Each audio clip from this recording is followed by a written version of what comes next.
Salam dəyərli izləyicilər. Çevrə zəbərbəsiyyət hərəkətdə belə bir suala baxaq. Saat əqrəbi dəqiqə əqrəbindən 2 dəfə qısadır. Əqrəblərin üz nöqtələrinin xətti sürətlərinin nisbətini hesablayın. Sürət əmrini yazaq. V bərabərdir 2πr bölsün t şəklində. Buradan da görürük ki, sürətlə radius düz aslı, sürət perioddan isə tərs aslı olduğuna görə yaza bilərik. V dəqiqə bölsün V saat bərabərdir. R dəqiqə bölsün R saat. Sürətlər periodlarının tərs aslı olduğundan T saatı yuxarı yazaq. T dəqiqə əqrəbi periyodu isə məxrəcə yazmaq olar. Bu da bərabərdir. Saat əqrəbi dəqiqə əqrəbindən 2 dəfə qısadır. Yəni bu nisbətin yerinə biz 2 yaza bilərik.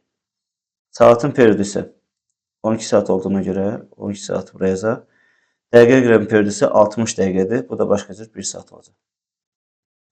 Bu da saatlar ixtisar götürdükdən sonra cavab olacaq 24. Sağ olun. Növbəti videolarda görüşənədək.